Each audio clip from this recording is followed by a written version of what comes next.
Hello all, my name is Amira Armond, and this webinar is to discuss the CMMC final rule, which was published to the Federal Register. I think, well, we first saw it on Friday last week, so we've had a few days to digest it over the weekend. And we have compiled a esteemed group of CMMC professionals, instructors, assessors, key stakeholders in the ecosystem to discuss it. So without further ado, let me introduce our speakers. We have myself, the founder of Kieri Solutions.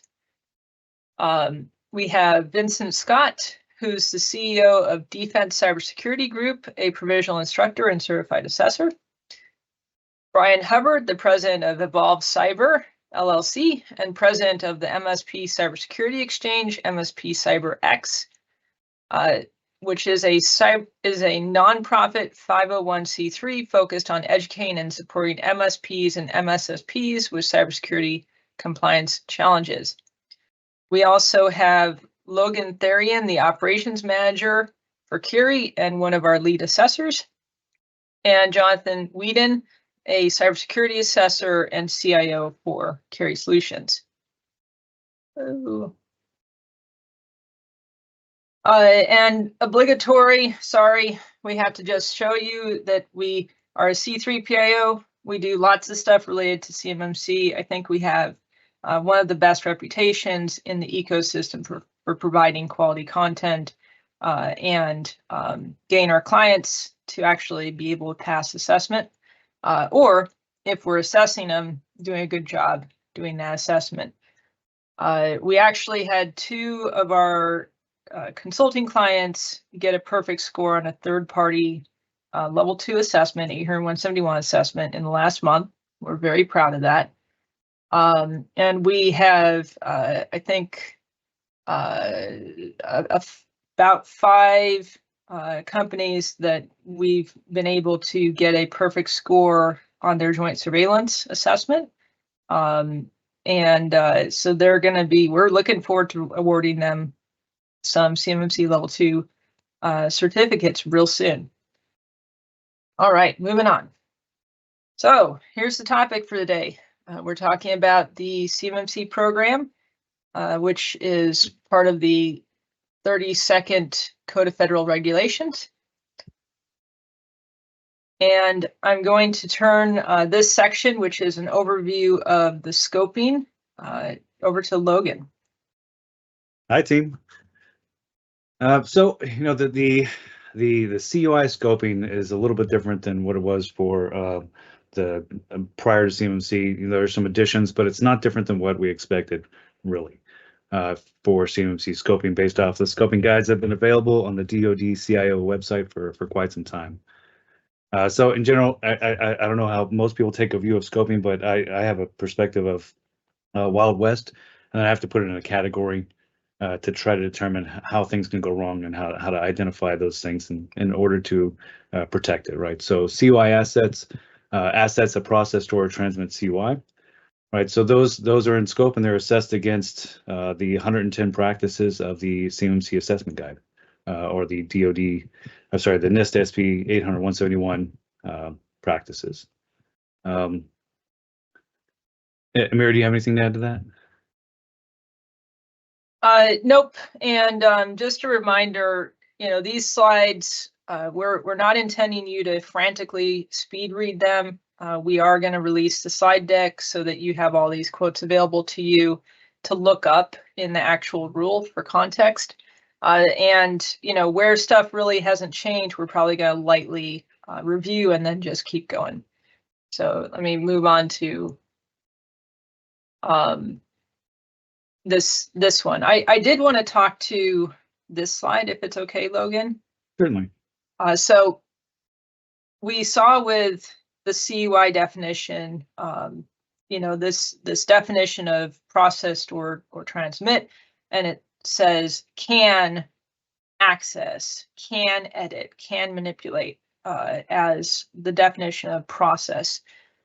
And so that's brought up some questions with assessors of, is the DoD really meaning this language of access, right? Is because historically, when people assess, we've been kind of saying, well, it only counts as a CUI asset if it actually does reach into CUI and do something with it, right? But just having access to, say, a file server doesn't make a system a CUI asset until it actually goes into that file share and downloads the document and edits it.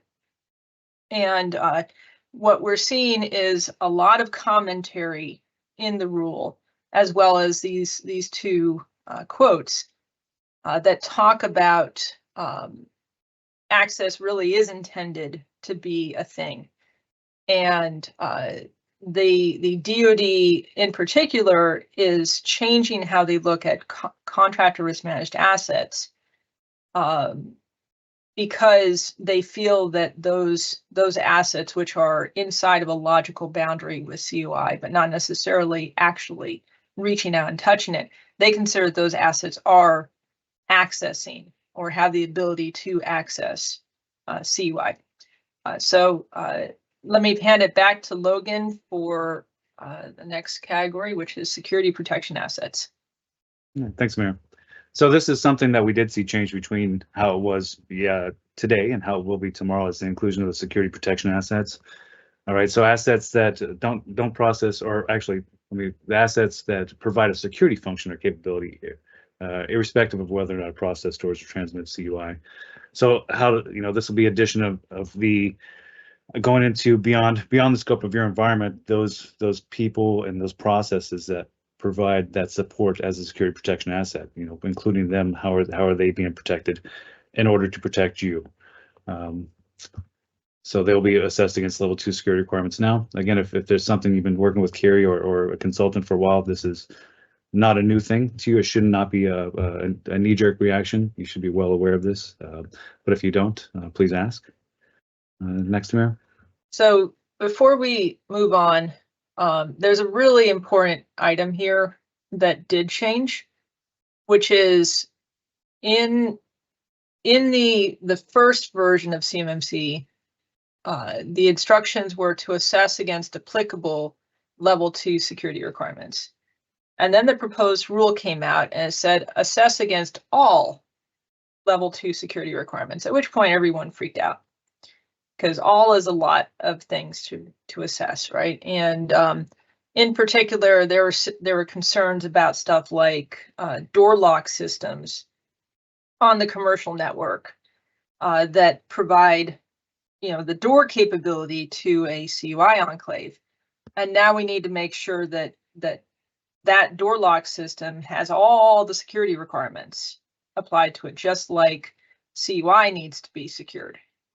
Which is basically making sure 2 different networks are fully secure, right? So that was very problematic wording. And what we see now is that the wording has been changed to that are relevant to the capabilities provided. This is perhaps the biggest win in the rule.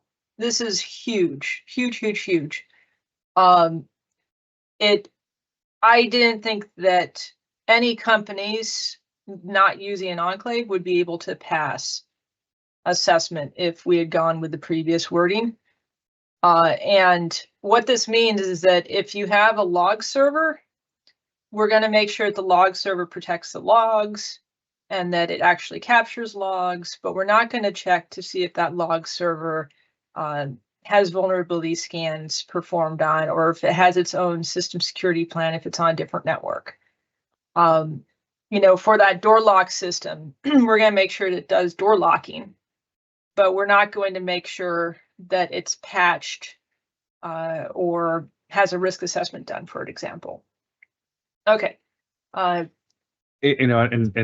thanks, Mary. But something to add to that too. So if you've been into the proposed rule for a while, there's a lot of confusion wording. and including to security protection, such as data.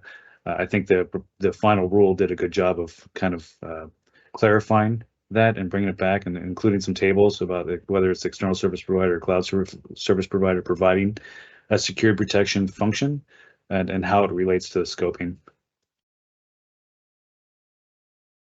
All right, contractor risk managed assets. All right, so contractor risk managed assets. This is a way for you to bring, not out of scope, but bring back the requirements for assets on your environment. So things that can process, store, transmit CUI, but do not, right? Whether through a technical control, a strong administrative control, or both. So this helps again bring kind of your scope to a manageable scope. Let's see. There are some dangers with contractor risk managed asset, and that it's one of the easier routes, right? So everything's a CRMA. That's not necessarily truth. Be prepared to talk about how it is controlled, right? How it's in your SSP, being able to discuss that. Anything to add? The things that I saw are that they clarified, the DoD clarified in this final version, that contractor risk managed assets are expected to be basically fully secure. They're expected to be just as secure as CUI assets because, as we saw earlier, they're considered to have access to CUI because they're on the same network. However, the DoD has said, we're going to be kind to the DIB. We're going to make things a little bit easier. We're going to reduce the assessment burden for level 2. And we're not going to assess those CRMA to see if they actually are secure, unless there's something that makes an assessor concerned that they might not be secure, right? So there's an expectation that they're fully secure, just like CUI, unless they've had an enduring exception assigned to them, which is allowable. But then we get that limited spot check threat. John, did you have any thoughts on this one that you want to bring up? This is one of the ones where I had taken a couple of notes on it as well. And I felt like this was actually less of a get out of jail free card, the way they worded it this time, in that, as you say, you aren't supposed to assess them against all other CMMC security requirements unless there's something that makes you do so. And part of that is that the OSC, or OSA to be more inclusive, they're supposed to provide information about what policies and procedures do scope to the CRMA. So in looking at those, at least at a glance, if any of those seem out of order, you do actually assess the CRMA against the same kind of security assessment items as you would any other CUI item, and they're supposed to pass. But again, as has always been the case, you're not supposed to materially increase the difficulty, time, or cost of the assessment to do so. Yeah, Amira, I'm thinking about this one in real time, but can we flip back to the definition where they emphasized access? Sure. And my thought on this is that, okay, great, you intended access to be a part of process, store, transmit definition. Great. So what if I have assets that are connected to my in-scope environment? Let's say I've gone enterprise and I have assets that are connected to the network. So they're not technically, logically, or physically segregated, but that doesn't mean they have access to CUI. I mean, so we don't live in this world anymore where just because something has access to the network means it can access every shared drive and go pulling through all the files to pull out the CUI. It seemed almost like that's the presumption, where in the modern commercial world, I don't let anybody have access to anything, without some kind of specified access control, right? And where we process, store, transmit our CUI, if you want to get onto that CUI device, there's no free pass because you're attached to the network. You may not be logically or physically separated, but you don't get access, and I have access controls. So from my perspective, because I'm looking at this too, going, wow, how are we going to assess this? I think that there's going to be a lot of assessor discretion on what we consider to be out of scope because and we haven't gotten there yet, but out of scope because it cannot store, process, or transmit CUI, and what we consider a boundary. And if we've got some real strong controls in regard to, permissions, or maybe an asset type simply doesn't have the ability to process CUI. Maybe it's a limited function device like a UPS. I think that there is definitely room for an assessor to say, look, that thing can't get to CUI, even though it's on the network. It's separated enough by firewall rules or ACLs, or because it's just not capable of reaching and getting the stuff because it's not very smart, and calling that a good boundary. But Brian, do you have thoughts on this, or Vince, do you have more thoughts on this one? So I just want to point out one thing on level 3 assessments, CRMA goes away, right? So that kind of indicates to me that the government is really concerned about the access of CRMAs to CUI, because when they're so concerned they have a level 3 requirement, you can't even have a CRMA. There's no such thing. They're all CUI assets at that point. Mm-hmm.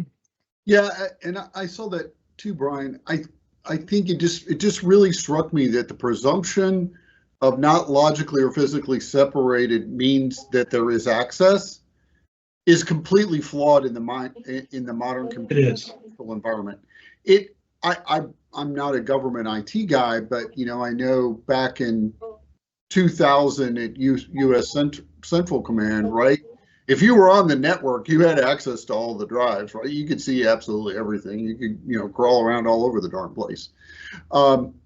I presume they're better than that now, but it just really strikes me that presumption of connection to the network means that there will be access to unfettered access elsewhere across the network is just not the way we build this anymore, pretty much in the commercial world.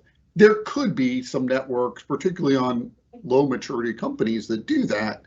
But for the most part, this is now super segregated and very fine-grained access control, maybe not completely zero trust, but companies are moving in that direction. It is no longer a hard, crunchy outside and a soft, gooey center per se, because everybody knows we have to protect against lateral movement. We have, we must have controls inside the firewall, or we can be completely bound. Anyway, I think the rationale. I'm putting words in the government's mouth, but the rationale for this is the focus on level 3 on advanced persistent threats, right? And there's no option at that point to have the CRMAs, because advanced persistent threats are what they're worried about. So that the being on the network itself and communicating between devices, the CUI is flowing potentially in the clear, and can be sniffed out by the CRMA devices that would be compromised. So I think that's what they're concerned about. So one thing that I'm wondering about, and we need to see how this is interpreted by assessors, and whether any clarifying information comes out from the DoD, but for things like remote management and monitoring tools, the ConnectWise, the Kaseya's, which are a huge security risk, through supply chain attacks. This might be the way that the DoD is trying to handle those, while still loosening up on the extreme requirements for security protection assets that they used to have. So at level 2, this would essentially mean that an RMM that has access to manage a CUI computer, that RMM should be secured, but isn't going to get assessed unless there's, something that concerns an assessor. At level 3, that RMM would be fully in scope. And that's a good security stance. Like, that makes sense from cybersecurity perspective. Anyways, we're going to talk about this forever, so let's keep going. We've got specialized assets and out of scope and NAs coming up. So back to you, Logan. Yeah, thanks, Amira. So just a quick thought about that too. So Vince has really good points too, and I don't want to confuse this, but I think a lot of the technological advances that you're talking about are addressed in the NIST rev that's coming out, but this is still how to manage that. And I think a lot of this, the way this is written, is based off of feedback from what DIBCAC assessors are seeing over the past couple of years too. So they may have changed how they actually incorporate these scoping assets, those scoping categories. All right, specialized assets. Again, this is I didn't really see many changes with this. Still just a smarter way of identifying things that don't necessarily have the controls that we would expect to see from something connected to that environment. So can process, store, transmit CUI, but just unable to fully secure those things, right? So again, this is how do you address it? How do you address it in your SSP? Make sure that you've identified that you've at least had it in your inventory in case it. So you know where that baseline is. Do I still have it? Where did it go? Who had access to it? How's it controlled? And then out of scope assets. Again, it's pretty simple. It's assets that can not process, store, or transmit CUI. They do not provide a security protection for CUI assets. They're physically or logically separated from CUI assets. So any assets that can fall in one of the previously listed categories will not be out of scope. Do you want to talk about VDI a little bit more in depth, Amira? We have another slide that brings that up, so I'll hold off on that. But I did want to bring up this OSA. So what we, in the past, the organization seeking certification, OSC, also known as the contractor, they were referred to as an OSC. And most of the language in the rule has now been changed to organization seeking assessment, OSA, functionally the same. But you will see that different term. All right, moving to last basic scoping slide. So this one actually concerns me, and I always have a problem with if there's a major publication that has the listing out of what the requirements are, and then there's these little nuances, little memos here, little emails there, something on the record that's not really directly tied to the way of getting things done. So now this, I did manage to find this was mentioned a few times in the 32 CFR, specifically. So let me go ahead. Section, the CMMC scoring methodology, the not applicable is defined in there. It's I think it's paragraph 3, but I would expect that we would talk about not applicable requirements in the same paragraph, but it's not there. It's actually down in paragraph 8. So if you think you have found your answer on how do I get to not applicable, you have to look a little bit further to understand that there's still a requirement that you get the DoD CIO response saying that we also concur, that they also concur that it's not applicable on the record. Incorporate that to your SSP. And this one, I think there might be some discussion amongst assessors. We might need clarification from the DoD on this one, because I can read this as either that the contractor is allowed to prove that it's not applicable because there's no publicly accessible systems, or we can go back to the precedent which we've been operating on historically, which is the contractor needs to get an adjudication saying that they agree it's not applicable. I think that this first paragraph here might actually lead to a change in the way we teach our assessment students to handle not applicables and make it more in alignment with FedRAMP and with risk management framework, where if the thing doesn't exist, of course it's not applicable, which has not been the way that CMMC works. Can I just get a quick quick thought from Vince and Brian. Do you think that DoD CIO will still be required to say this is not applicable, or do you think that it can be a determination by the assessor and the contractor? So I think two things. One is that the first paragraph on this slide seems to me to be consistent with the current FAQ treatment of not applicable, which says that in addition for which the control impacts is not present, cannot be present, right? Doesn't exist, like wireless controls, and we have no wireless has been the typical answer. This might be another one, public access separation, when there is no public access. Then you can mark that not applicable without further reference to DCIO. I think from an assessor training and a consulting perspective, the majority of the community has taken the safer position to say that would depend on the judgment of the assessor, and we prefer and recommend that you state how you would meet the control if it exists and marked it met as an alternative to that. But I do think paragraph 1 is consistent with that FAQ. I also would argue, and maybe there's some more that we'll see on the cap on this, right? So the CMMC assessment process on how the treatment of not applicable, but I've always felt that based on the current published version of the cap, that assessors could accept a not applicable, that they had the authority to do so or to mark controls not applicable in their view. So maybe some clarification from the DoD CIO's office would be helpful in how we train assessors and sort of talk to OSC, OSAs about this. And Brian, determination between the assessor and the client, or do we need DoD involved?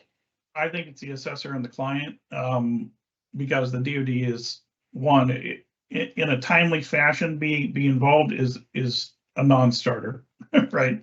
They're not going to get an answer back in a timely fashion, because they do not, you know, with the flood of requests that are going to be coming in to the DoD CIO, if this is required, that you won't get an answer for months back, if you ever get an answer. So it's going to have to be between the assessor and the OSC, and that justification, you know, if the OSC says, hey, I'm not going to, you know, I don't have wireless in my environment, or wireless doesn't affect my in-scope systems. I have wireless in my environment, but it's not part of my in-scope systems, let's say. And they say, so not applicable. Well, the assessor might differ with that, right? And say, well, but that should all be discussed up front in the preparation phase, right? So anything that's going to be not applicable should be discussed between the assessor and the OSC or OSA, whatever we're calling it these days. But they should be discussed as part of the pre-assessment activities. One noteworthy item from this is that I did not see language that matches the DoD assessment methodology, which basically said you can mark something not applicable, but you still have to have a policy prohibiting it for us to accept that. And I don't see that at all. I am very hopeful that the assessor will be allowed to just work it out without going to a higher level authority. I think that is going to change how we teach our students.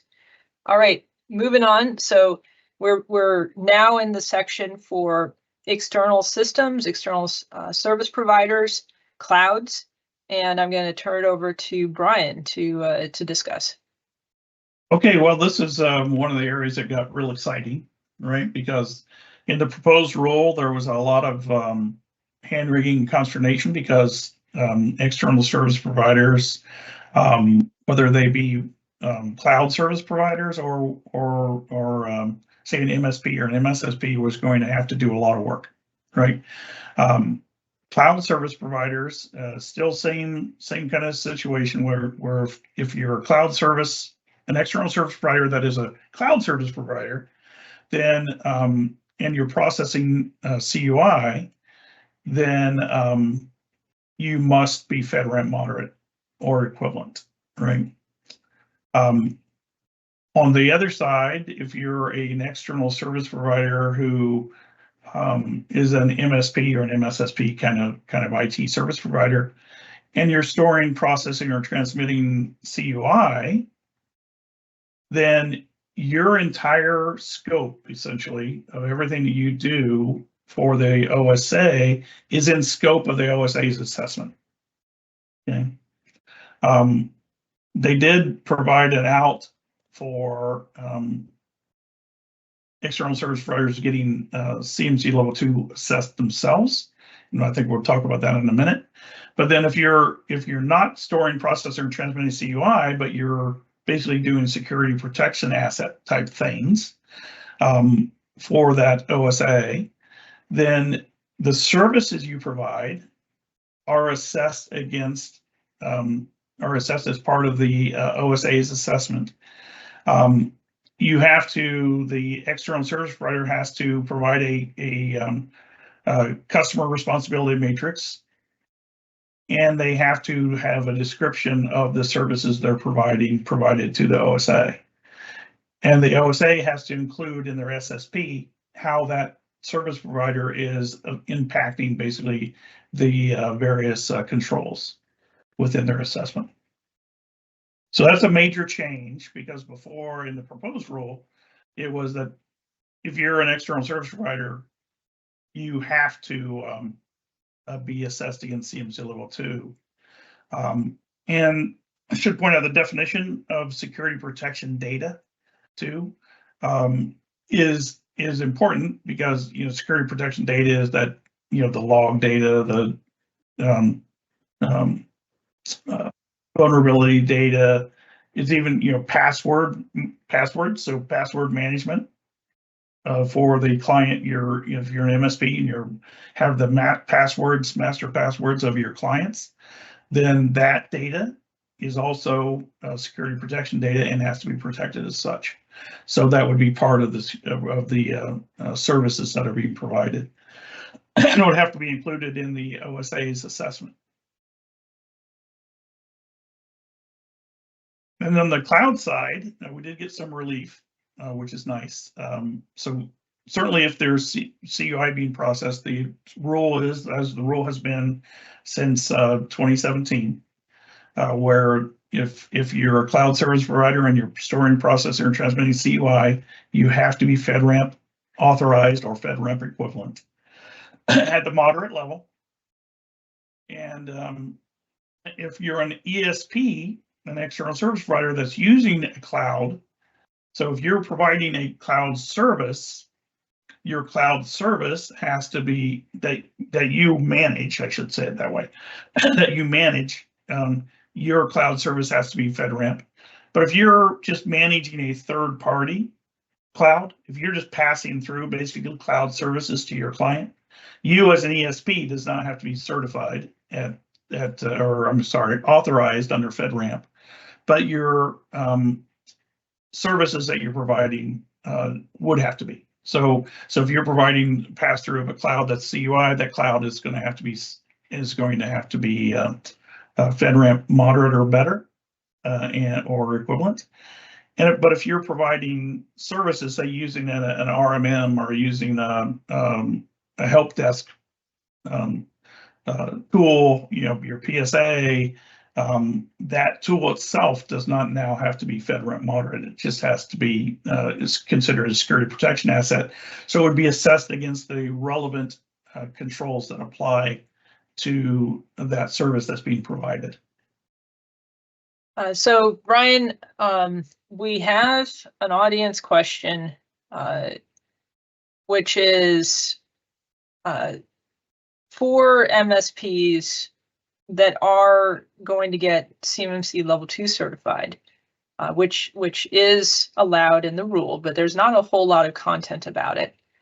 How do you expect inheritance to work?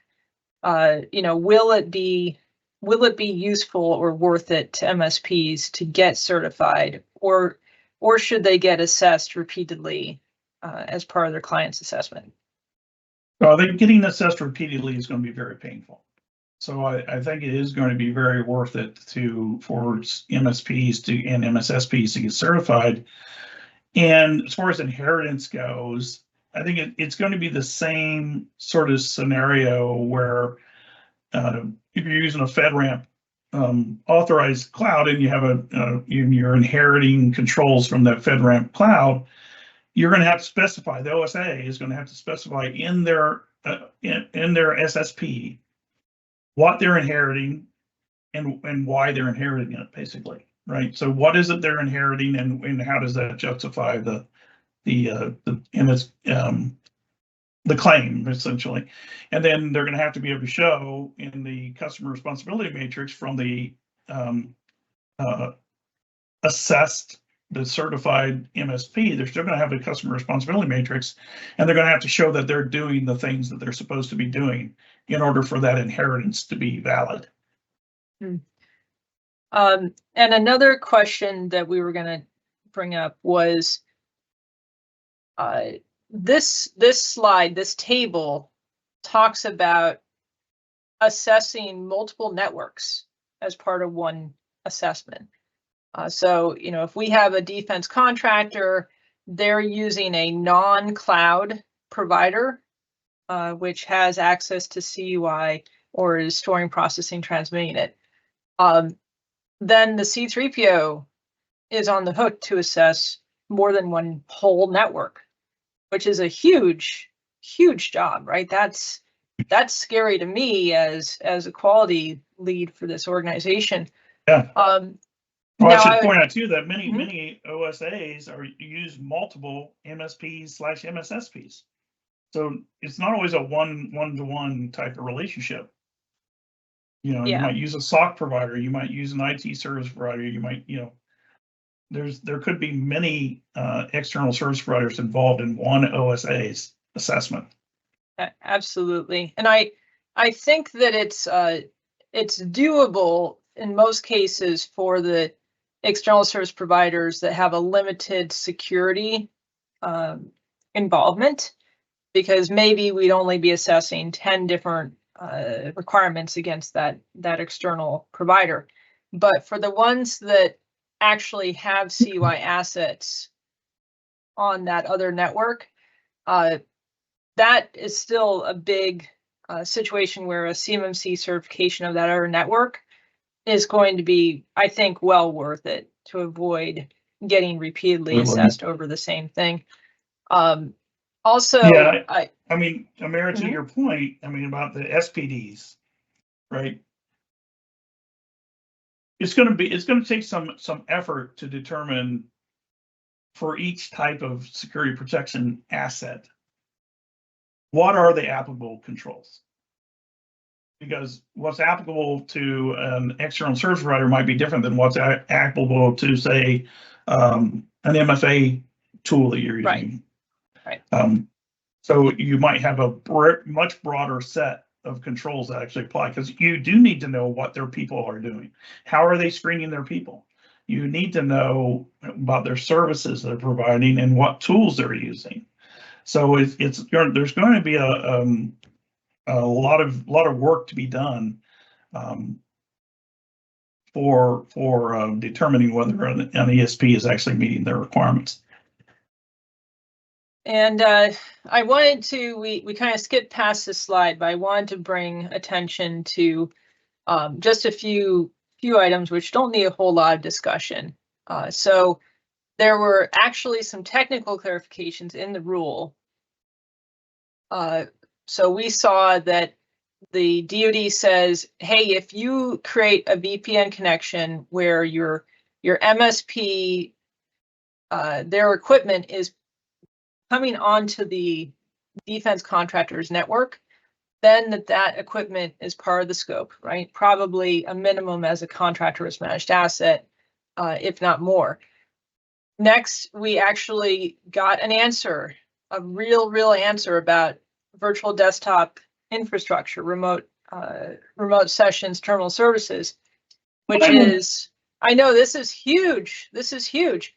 So if you've got it configured properly to keep the CUI from being, downloaded or saved, then the endpoint client device is out of scope. Oh my goodness, that is huge, huge, huge, huge. Next, it talks about essentially it says, if you don't want your external service provider to be in scope, then provide all the systems that they're going to use, right? Provide them your policies and procedures, and then they will not be in scope. And then the last clarification we saw is this down here at the bottom. It says, and this has been a concern for a lot of MSPs that manage a cloud environment for their clients, right? They build up enclaves. So just because you use a cloud to deliver services to clients, right? You're building up an enclave for your client in a cloud. It does not make you a cloud. And that shouldn't need to be said, but they said it thankfully, because that actually was a real concern. Okay. And just to that point, I have heard assessors claim that of MSPs, and I've had to go to battle and argue with them about it. And just one thing on the VDI, I was so excited I was jumping out on my chair when I saw that in the rule, because we've been struggling for probably over a year to get an answer out of the DoD CIO on it. And we finally did get an answer, and it was what they ultimately put in the rule. So it was really good to see that codified somewhere, because it hadn't been written down. I had it in email that's what they wanted to do, but they had never actually published it. So to see it in there was really, to me, it showed a sign that the DoD actually listened to us as a community. So it was really exciting. They really did. They really did change it in response to comments. All right, so now we're going to talk about costs. So Vince, over to you. Yeah, so for sure, cost always is a big deal here. There's always a lot of variation and a lot of talk about it. We all understand that the DoD does not want to estimate the cost of implementation. So currently they say, well, you should have already done that. But if you actually dig back through the regulations, when they publish 7012 and start backing up, you find that they never estimated the cost of implementation across the DIB. They said it was too hard. So all costs that are discussed as a part of the cost estimating here are actually costs of assessment, really not costs of implementation. I actually thought that their table that displayed their breakdown of costs for the various levels was okay. Fundamentally, for CMMC level 2 certification assessments, they assessed you to be spending a little bit more than $100,000. I think that's pretty close. The biggest driver of that, and it's not that way in their breakdown, but I think it's particularly relevant, is how much do you spend internally on assessment preparation, right? And that's a heavy burden on your people hours, right? And those people hours cost money. Maybe, those are sunk costs because they're full-time efforts and they could be doing something else and it's kind of mushy, But really, if you look at that and say, hey, the number of hours that my people spend doing this preparation for assessment probably will be significant. And then the next most significant part of that is what will be the costs of the assessment. And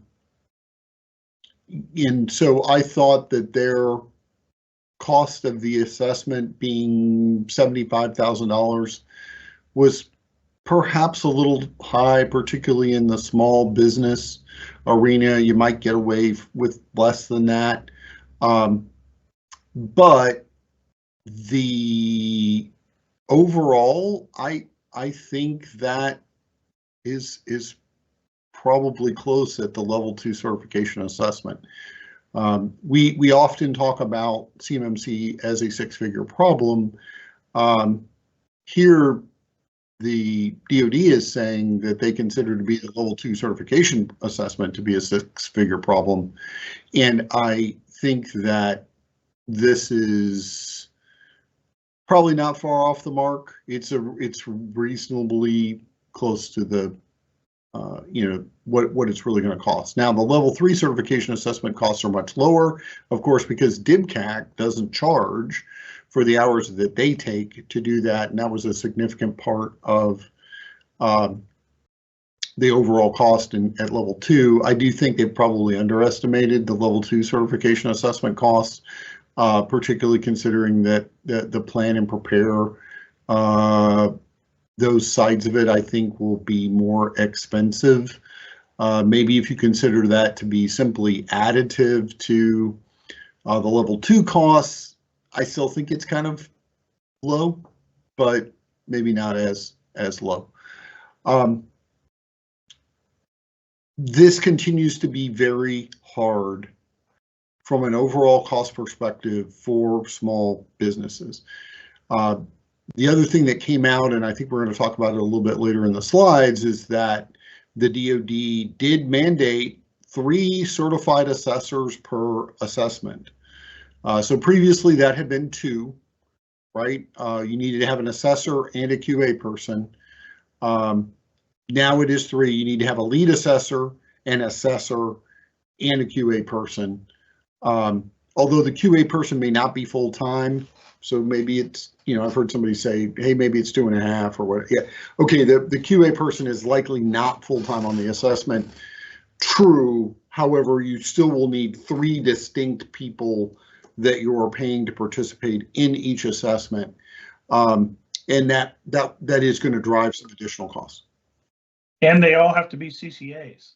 And they all have to be, well, 2 of them has to be CCAs and 1 has to be a lead CCA, and the lead CCA has an even higher set of certification, qualification, and experience requirement compared to that which already exists. And of course, when we require people with high-level certifications, in addition to their CMMC certifications and years of experience in assessing and leading, etc., those are expensive people, and that's going to be reflected in the cost to the organization seeking assessment or seeking certification.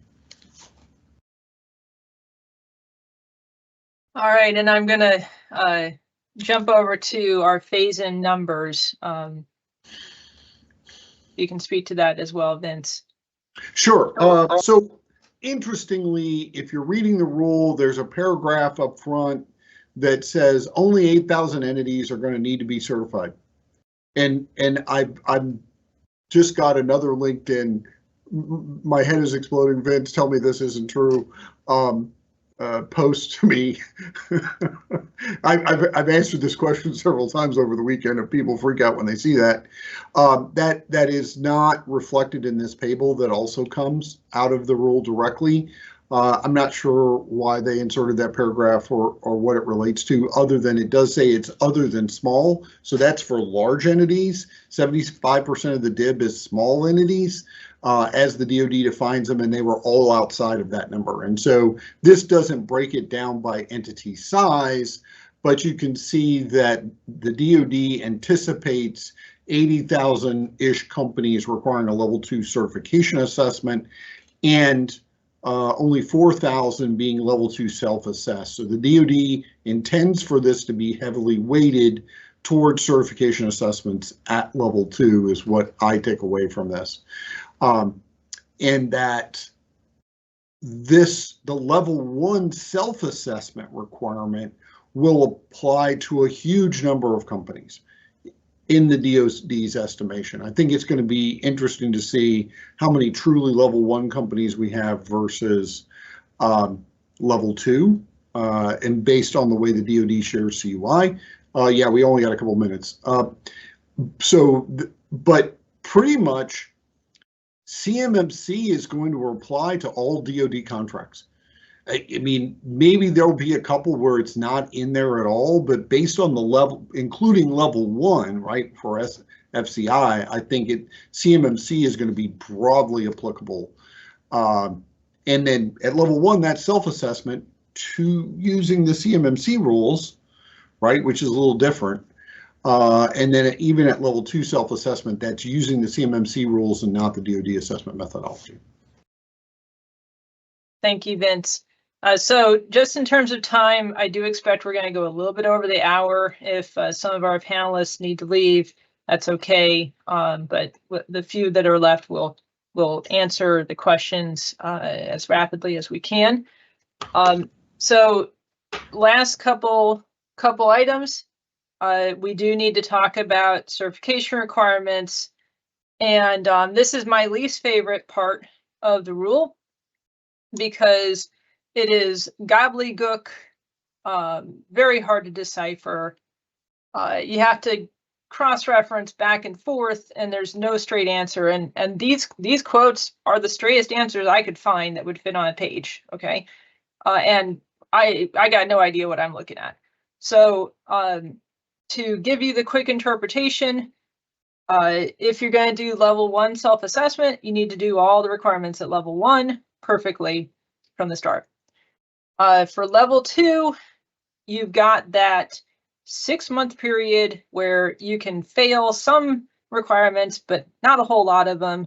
And there's a whole bunch of landmines where if you fail any of them, you know, I think it's like 50 or 60% of the level 2 requirements. If you fail a single one of those, you're done, right? You cannot get a conditional assessment or a conditional certification.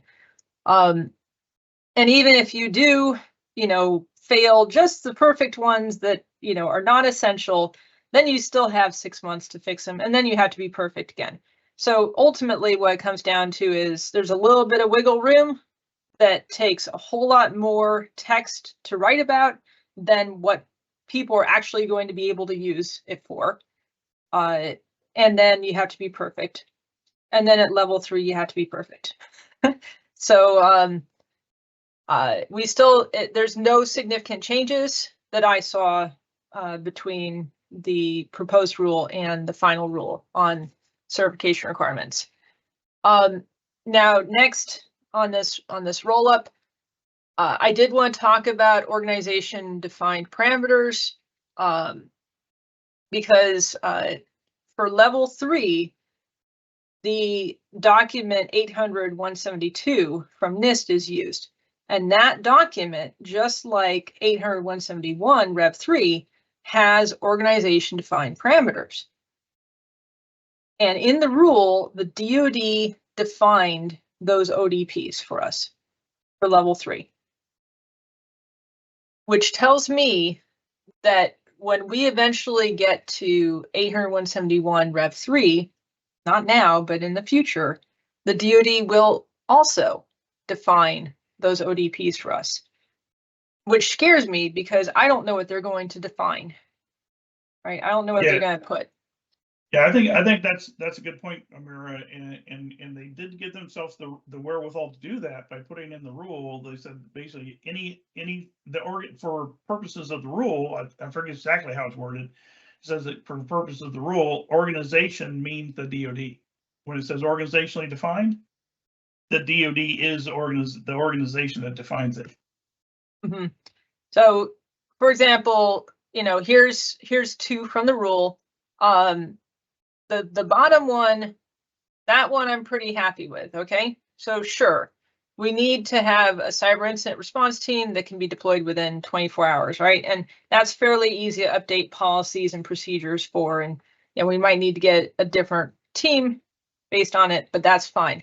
But for this first example, I don't know if I would have been able to brainstorm that the DoD would define secure information transfer services as what they wanted for that ODP. I don't know, right? And that's the thing that scares me is we're going to have many ODPs within 800-171 at level 2, where you could go running in the wrong direction, and then the DoD says, no, you should have turned right here and done this. And now you're going to have to be redesigning a big portion of your organization. But we, unfortunately, if we're lucky, the DoD will provide the answers to those ODPs well in advance of moving us to Rev 3. So on that topic, Rev 3, in the proposed rule, we saw that Rev 2 for 800-171 was hard-coded. It continues to be hard-coded. And here's the rationale. The DoD actually, I saw language that said the DoD was forced to specify a revision number as part of the Federal Register publishing thing. So maybe they wanted to not have a revision number, but they were forced to. They didn't have a choice. But that works out ultimately for us. Okay, so we've got a lot of questions. So let's see. We did talk about who approves enduring exceptions. I think most of us think that it's going to be the C3 PAO or the OSC. Oh, actually, so actually this was not brought up live. So enduring exceptions, that's where a defense contractor will say, this requirement is too hard in this situation. A printer does not have the ability to have antivirus on it, or something like that, right? Or this critical enterprise resource planning system that we need, if we patch it with this patch, it crashes and we're down. So we can't patch it, therefore we have to have an enduring exception. Brian, who approves it? The enduring exception? Yeah. Well, the guidance that we have so far is from the FAQs, right? So, like on the FIPS issue, but that would have to come from the DoD CIO, I believe. I think they might be softening that in the 32 CFR 170, Brian. I would have agreed with you previously.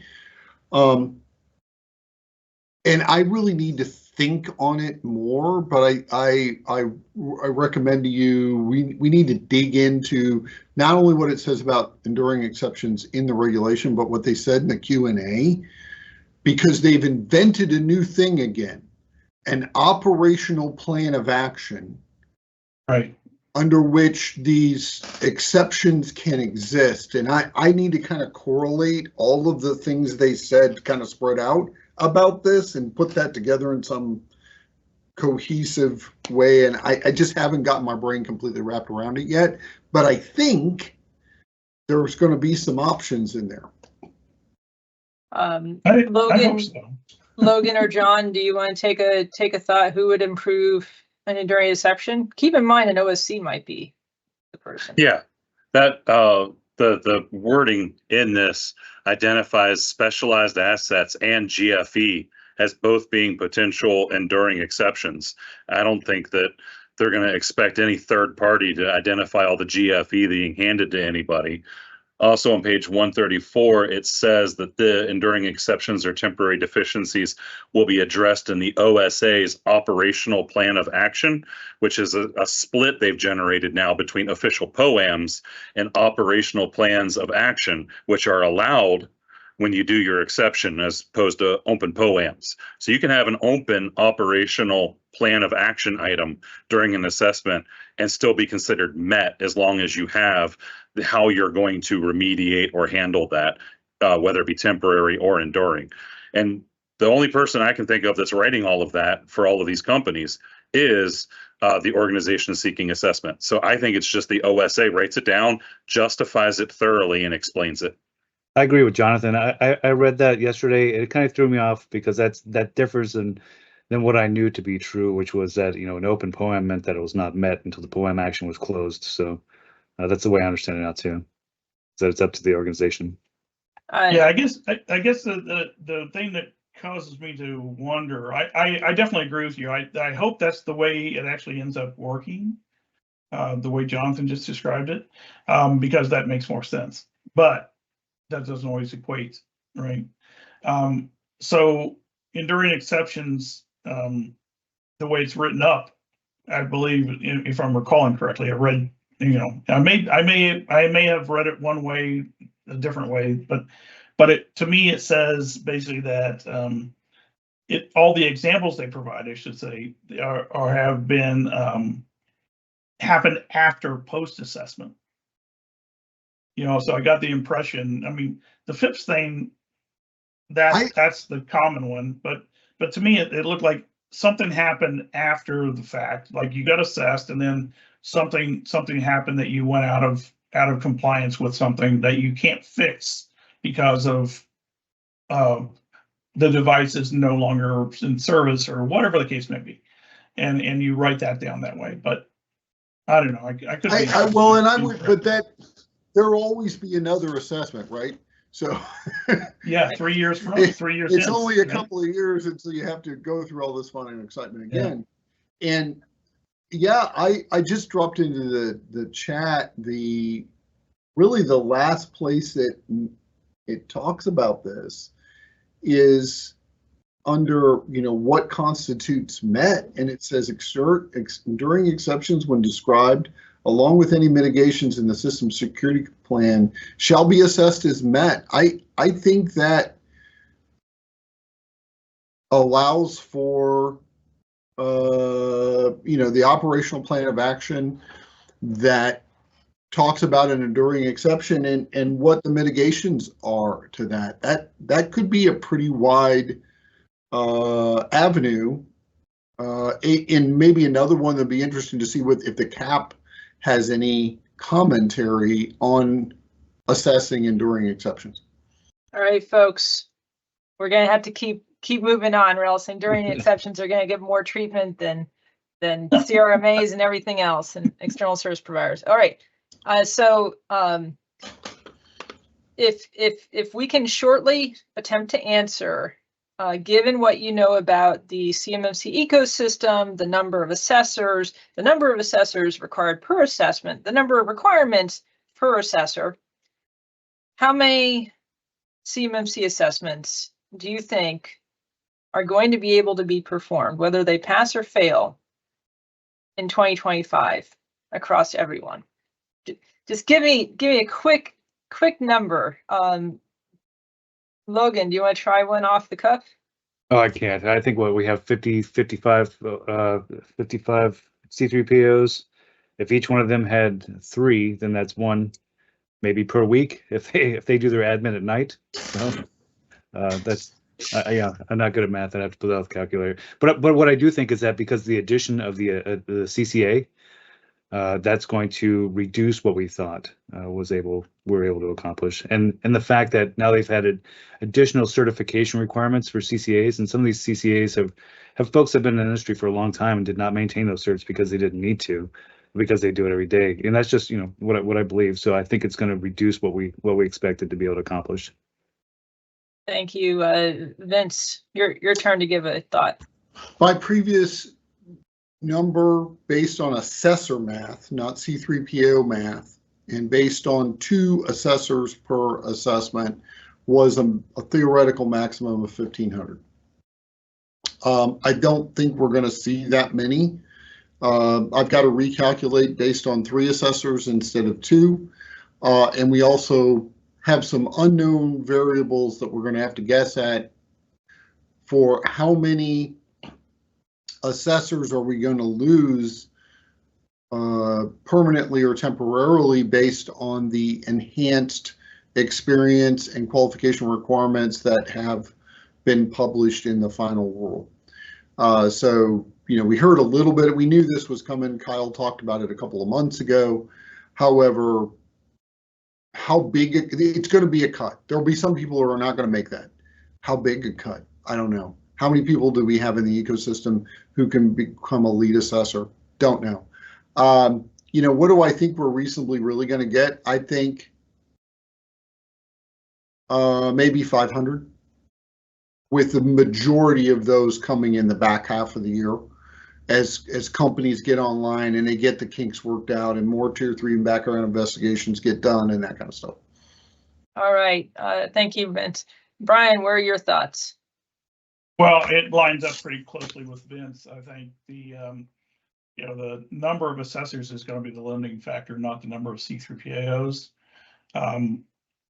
And because of, turn commentary on, or rant maybe, because of the ridiculous tier 3 background investigation requirement that they've imposed, it's 8 to 10 months for a new assessor to come online, even if they start today. Even if they pass their exam today and go to get their tier 3 background investigation, unless they're already cleared by the DoD, it takes 8 to 10 months for a new tier 3 background investigation. So this year we're stuck with what we got, which is probably, and once we layer on the other commentary on ridiculous requirements for becoming a CCA, then we're probably down to 100, maybe 120 assessors total, which would, if you have 3-person teams, if everything worked just perfectly, you'd have 40 teams able to go out and do assessments. Maybe they could do 2 a month. So what would that be? 24 times 40, that's higher math than I can do. So probably between 500 and 800 assessments max in 2025. Mm-hmm. My own take is keep in mind that, first off, only the CCAs count. The number in the marketplace is going to get halved or more than halved when they actually enforce the new requirements on it and the background check, which they haven't been. Basically, all of those CCAs are fully employed as consultants today. There has not been enough demand to be a full-time assessor, except in very rare cases, like maybe 2 or 3 people are full-time assessors, maybe out there. And so now companies are going to have to determine if they're going to be pulling folks off of consulting and making them assessors. That's a juggle. And then also, how fast can we hire and train and get somebody through this process, which again takes 8 months, a year, if they don't have a clearance to start, and 4 months minimum if they do have a clearance. So I do think that there's going to be rapid hiring, but we're probably going to be limited to maybe 100 to 200 assessments in the first 6 or 7 months of 2025, and then maybe we'll double that rate for the end. All right, next, let's see. We did have a question about CCA versus lead CCA. How do you interpret that required certification? If you get a higher level certification, which qualifies you for lead assessor, lead CCA, do you still have to get a lower level cert for the regular CCA?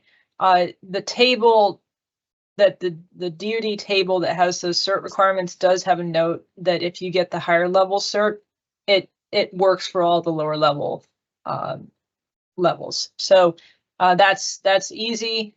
And I had a chat with Kyle about that one too, Amira, and she confirmed that that's the way the AB is looking at it. We did have several questions that said, essentially, what the heck? There's stuff that has security protection data in a cloud, a vulnerability scanner, a log server, whatever. Don't those need FedRAMP? I thought they needed FedRAMP. And I'll take a little bit of blame, because reading the proposed rule, it basically said that they're going to need FedRAMP, in the commentary in the proposed rule.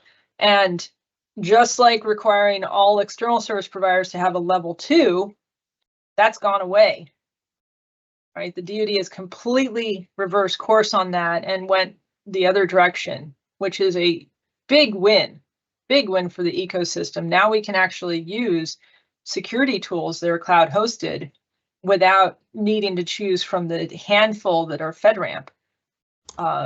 But that's been a huge change. That is changed. No more FedRAMP for clouds unless they have CUI on them. And CUI is not security protection data. Okay. So we're going to have to get that in our head. Boundary. Is the boundary defined solely by the OSC? Can the C3PAO say that the OSC made a mistake, so the C3PAO changes the boundary? You know, Logan did give a reply. Essentially, the answer is, you know, it hasn't changed. The defense contractor gets to define their own boundary, and they're on the hook to explain and justify why those boundaries prevent the movement of CUI onto other systems. So you can certainly do a bad job of that. Lots of companies do a bad job of that unless they've been working with a CMMC expert. And an assessor is going to give you a sanity check. And if it doesn't make sense, you know, if it's real obvious that CUI is leaving your boundary, then they should not accept your assessment. All right, so last question, I think, round to Vince and Brian. When should we expect to start seeing CMMC requirements in contracts? So I took a crack at answering that. This is a guess, an estimate, you know, an educated assumption. There's nothing written in stone about when this will occur. We have we understand that in order to appear in contracts, 48 CFR has to be final, right? So the corresponding contract clause has got to be final. That the comment period for that closes tomorrow, right? So that's currently out as a proposed rule. We anticipate that the DoD is going to take some time to adjudicate comments, although I don't think there are as many on 48 CFR as we've seen in perhaps 32 CFR and some other places. But we've got the holidays coming up. I don't expect to see 48 CFR, even on a quick turn, that, you know, before the end of the first quarter of 2025, so March of next year, as a final rule, with maybe then a 60-day implementation period before the start of phase 1. What you can expect then is, based on the 4 phases of rollout that are planned by the DoD in the rule, is that the first year, and this is another change in 32 CFR, based on the 32 CFR proposed rule, that the first year will be phase 1 of the CMMC rollout, and that will be the self-assessment period. And so if you've got a level 2 requirement, you're supposed to level 2 assess, unless the DoD tells you need a certification anyway, in which case you'll have to do it. And so that's one of the things where really after the rule goes live, this is on the contracting officer and PM to decide whether or not to put a certification requirement in your contract or your primes contract, right? So if you're downstream from a big prime, I expect as soon as 48 CFR hits the street, the big primes are going to be absolutely beating everyone to get in line for certifications in order to make sure that they've got the supply chain they need. But sort of Q2 next year. So I want to add one thing to this, and that is that what the DoD does is exactly what, you know, Vince is right. I mean, it's not going to actually formally show up in contracts until the rules are all final. Primes, however, are not obligated to wait, and the primes are already starting to put it into their subcontract agreements. Okay, even in draft form. So that is already starting to happen. And it makes sense from a prime perspective, right? Primes start their capture process 2, 3, 5 years ahead of a procurement. They're forming their teams. They're forming, they're bringing on hundreds of subcontractors. They have to mitigate their risk as they form their team. So they're going to start imposing requirements on subcontractors well ahead of the government contract, because they have to have their team together and know that they're going to be compliant, mitigate that compliance risk way up front in the capture process. So expect to start seeing it from prime contractors to subcontractors in their request for proposals to the subs. Lots of. So we have a related question. We're on our last couple bits. There's a comment. It should be noted that the department may include CMMC requirements on contracts awarded prior to the 48 CFR or CMMC acquisition rule becoming effective. So I can quickly answer what I think that is talking about. It's essentially saying that on specific contracts, the DoD, the contract officer, can put in requirements. They can put in a contract clause that's not in the Federal Register, that's not published. They can say, you have to provide us a report on, purple paper every week if they want to as part of the contract.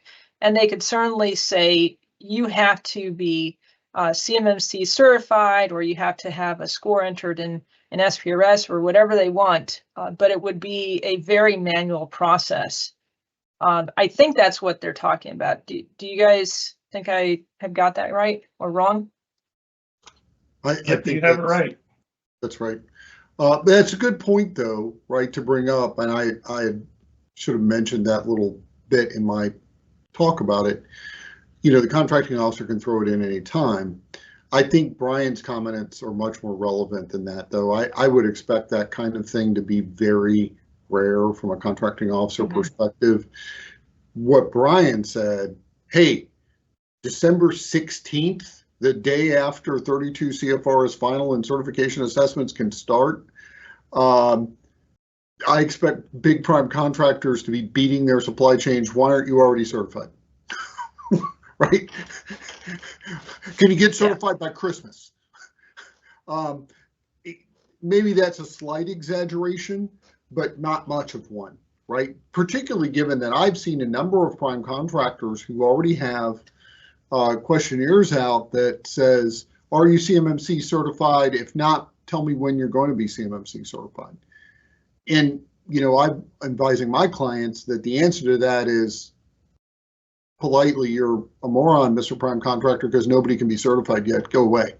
Which, that you can push back now and say, hey, nobody can be certified until the rules are final, so we can't tell you when we will be certified because it depends on the rule, right? That's a completely valid answer today.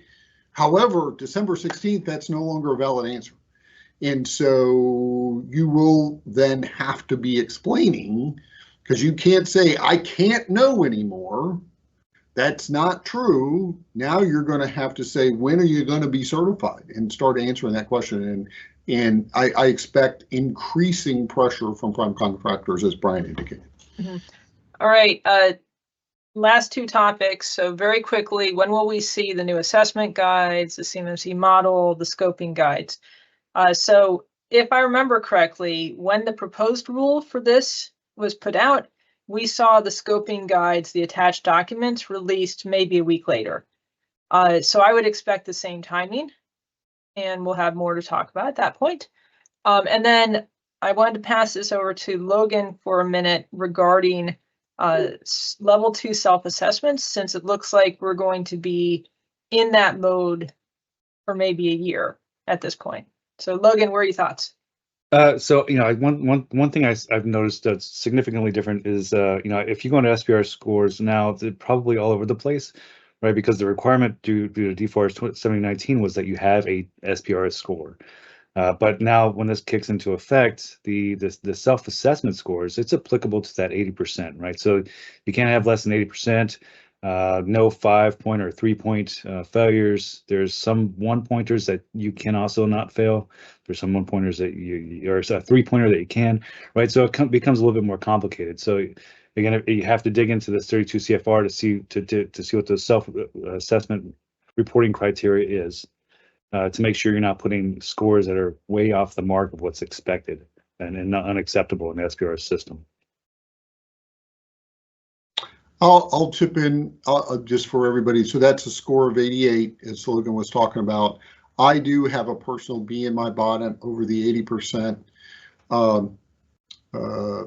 math, because I maintain that the DoD did not do good math when they came up with that, because they mixed their numerator and denominators data types. One is controls and the other is points, and that's not fair. In high school chemistry, we learned you can't do that. So really, from a points perspective, something for everybody to remember, right, when you're looking at this through the points lens, 88 is really 93% of all the available points. If I score a 0, I am 65% implemented on this. So for senior executives and people who don't really get that, if your team comes back to you and says, hey, I scored a 30, boss, well, maybe that's an 80% or an 85. I haven't done the math on that one, but right, that's not a 30%. But yes, the minimum score is going to be 88, and that is a great point, Logan. That is a huge change from the old DoD assessment methodology, in that the minimum score to be eligible for contracts going forward under the CMMC method is an 88, even under self-assessment. And I haven't reread this too in depth, but I think that the language from the proposed rule hasn't changed, where after you've updated your score to show that 88, you've got 6 months to get to perfect, right? Yep. Or else you don't get to do self-assessments anymore. You don't get to say that's you're qualified for contract anymore. Just ask all the assessors on the call, how many of you have been on assessments where somebody scored an 88 or higher and only missed level 1-point controls? Yeah. It doesn't happen. It doesn't happen. Yeah. It doesn't happen. I would say that every time somebody's almost passed an assessment, it's because they missed an assessment objective on a 5-pointer, right? Just one assessment objective somewhere. And now the good news is, I think from reading this rule, that it allows for companies, even though they're not allowed to get a conditional certification for level 2 in that situation, they can fix that one issue and get certified without going through the full assessment again. At least it leaves that door open if the cyber AV doesn't close it, which I'm very happy to see. All right, guys, we have to close. We have to finish up. Thank you so much for attending. We are going to post the slide deck on LinkedIn, so if you are connected to me, you'll see a post with the slide deck, and we will also send out a newsletter with CMMC audit with it, which has all these quotes that you're welcome to use. All right, thank you to our panelists, Vince, Brian, Logan, John. We appreciate your time. Thanks, team. For having me. Take care.